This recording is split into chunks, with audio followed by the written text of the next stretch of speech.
যে যা লুটপাট করেছেন, যেখান থেকে লুটপাট করেছেন সেখানে রেখে যাবেন। আমি নিজে এখন খুব উদ্বিগ্ন আমার নিরাপত্তা নিয়ে, দেশের ভবিষ্যৎ নিয়ে। যে দেশে যা চলছে এটা তো একটু নৈরাজ্য চলছে, এই নৈরাজ্য চলতে পারে না। এখনই মার্কেট দখল, বিল্ডিং দখল, টিভি চ্যানেল দখল, লঞ্চঘাট দখল, খেয়াঘাট দখল, মিল ফ্যাক্টরি দখল। এই যে কোন বাংলাদেশ? এই বাংলাদেশের জন্য কি আমরা বিপ্লব করেছি? না। আজকে আমরা তরুণরা এই যে এখানে বসে আছে যারা 18 সালে কোটা সংস্কার আন্দোলন করার কারণে মাইরে ককটেল দিয়ে তারে বলছে বিপিনুরা রাশেদ তারে এই ককটেল মিছিলে মারার জন্য। প্রত্যেকটা এই শাকিলের মতো মানুষকে র্যাব আপনার অপহরণ করে নিয়ে গেছিল। অনেক এই যে তরুণরা, আমরা যে 18 সালে কোটা সংস্কার আন্দোলন শুরু করে আমরা যখন বুঝতে পেরেছি যে কোটা একটা চাকরির ক্ষেত্রে একটা পয়েন্ট, রাষ্ট্র সংস্কার না হলে আমাদের মুক্তি নাই। তাই কিন্তু আমরা দেখেছেন আপনারা কোটা সংস্কার আন্দোলনের পরপরই আমরা রাষ্ট্র সংস্কারের জন্য এই গণ অধিকার পরিষদ নামক তারুণ্যের নতুন ধারা রাজনৈতিক দল, জনতার অধিকার আমাদের অঙ্গীকার, আমাদের অঙ্গীকার দেশ হবে জনতার, এই স্লোগানকে ধারণ করে আমরা এই দলটা গঠন করি।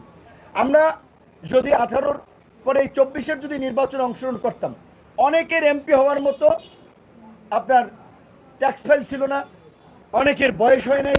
তাহলে আমরা কেন জীবন দিচ্ছি, আমরা কেন সংগ্রাম করছি? এই যে এই আন্দোলনে ছাত্র অধিকারের কমিউনিটি কলেজের সহসভাপতি, কদমতলী থানার যুগ্ম সদস্য সচিব শহীদ হলো, এই চট্টগ্রামে, রংপুরে, অনেকে, সারা দেশে তো শহীদ হয়েছে অসংখ্য মানুষ।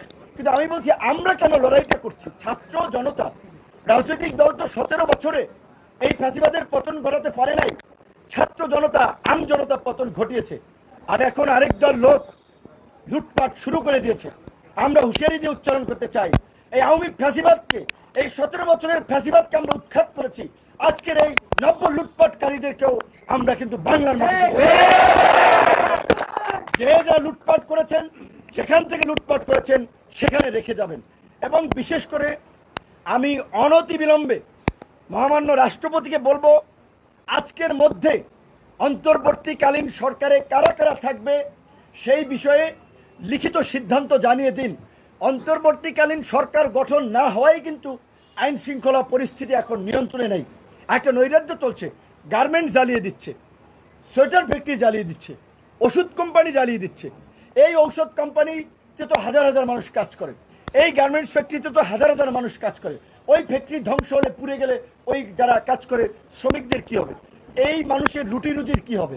তো কাজেই আমি বিশেষ করে আইন শৃঙ্খলা বাহিনীর যারা মাঠে আছেন, সেনাবাহিনী সহ তাদেরকে বলবো, আম জনতার সাথে সমন্বয় করে, আম জনতার প্রতিনিধি নিয়ে এই সমস্ত অগ্নিসংযোগ, নাশকতা, লুটপাট যারা করছে তাদেরকে আপনারা রুখে দেন। আমরা সব ধরনের সহযোগিতা করব।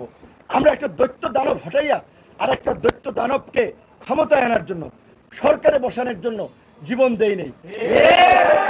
এই দেশের ছাত্র যুবক তরুণদের রক্ত অনেক ঝরেছে, 52-তে ঝরেছে, 62-তে ঝরেছে, 69-এ ঝরেছে, 71-এ ঝরেছে, 90-এ ঝরেছে। গত 17 বছরে সাবেক কোনো এমপি, সাবেক কোনো মন্ত্রী, কোনো আমলা রাজপথে পুলিশের গুলিতে মারা যায় নাই, ওইভাবে গুম হয়নি। সাধারণ মানুষ, সাধারণ কর্মী তারা গুলি খেয়েছে, রক্তাক্ত হয়েছে, জীবন দিয়েছে। কাজী এই যে এই বিপ্লবের পরে যে নতুন সরকার ব্যবস্থা, নতুন রাষ্ট্র ব্যবস্থা, সেখানে আম জনতার, জনগণের চাওয়া পাওয়ার প্রতিফলন থাকতে হবে। আমরা যারা এই প্রজন্মের রাজনীতি করি, কোটা সংস্কার থেকে এই রাষ্ট্র সংস্কারের আন্দোলন করেছি, এই স্বপ্ন বাস্তবায়ন না হওয়া পর্যন্ত আমরা সদা জাগ্রত আছি। এবং আমাদের অনুসারীদেরকে আমরা পরিষ্কারভাবে বলতে চাই, যার বিরুদ্ধে একটা ব্লেড কিংবা 2 টাকার সুতাও যদি লুটপাটের অভিযোগ পাওয়া যায়, তাকে আমরা নিজের আইন শৃঙ্খলা বাহিনীর হাতে তুলে দেব। সারা দেশে গণ অধিকার পরিষদ, অন্যান্য রাজনৈতিক দল, যারা বিরোধী রাজনৈতিক দল, তাদেরকে অনুরোধ করব, আপনারা নেতা কর্মীদেরকে শান্ত করুন। কারা কি করছে ইতিমধ্যে কিন্তু সমস্ত ডেটা আমাদের কাছে চলে আসছে, সাংবাদিকরা জানে। এই লুটপাট নৈরাজ্য চলতে দেব না, আমরা দেব না, আমরা পরিষ্কারভাবে বলছি। কাজে এত পুলকিত হওয়ার কিছু নাই। কিন্তু মহামান্য রাষ্ট্রপতি মহোদয়কে বলবো, এই যতক্ষণ পর্যন্ত না সরকার গঠন না হয়, উপদেষ্টারা নির্দিষ্ট দায়িত্ব বন্টন না হয়, ততক্ষণ পর্যন্ত আইন শৃঙ্খলা পরিস্থিতি নিয়ন্ত্রণে আসবে না। এই উপদেষ্টা পরিষদ গঠন করেই বিভিন্ন জায়গায় রাজনৈতিক দল, নাগরিক সমাজ, গণমাধ্যম কর্মী সকলের সমন্বয়ে জেলায় জেলায় উপজেলায় উপজেলায় কমিটি করে এলাকার পরিবেশ রক্ষা করতে হবে। এই যে আন্দোলন করেছে আমাদের ছাত্র তরুণ, স্কুল পড়ুয়া শিক্ষার্থীরা, কলেজ পড়ুয়া শিক্ষার্থীরা, বিশ্ববিদ্যালয় পড়ুয়া শিক্ষার্থীরা, কয়েকদিন পরে শিক্ষা প্রতিষ্ঠান খুলে দিলে তারা অনেকে ক্লাসে ফিরে যাবে।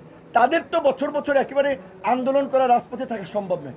কাজে এইখানে গণমাধ্যমের একটা কিন্তু গুরুত্বপূর্ণ ভূমিকা রাখার সুযোগ তৈরি হয়েছে। আপনাদেরকে এইবার আপনাদের পেশাদারিত্ব দেখাতে হবে, আপনাদের প্রফেশনালিজম দেখাতে হবে, আপনাদের সেই ফ্রিডম, অবাধ স্বাধীনতা আল্লাহর রহমতে এখন আপনাদের আছে। কাজে আপনারা এইগুলো তুলে ধরবেন।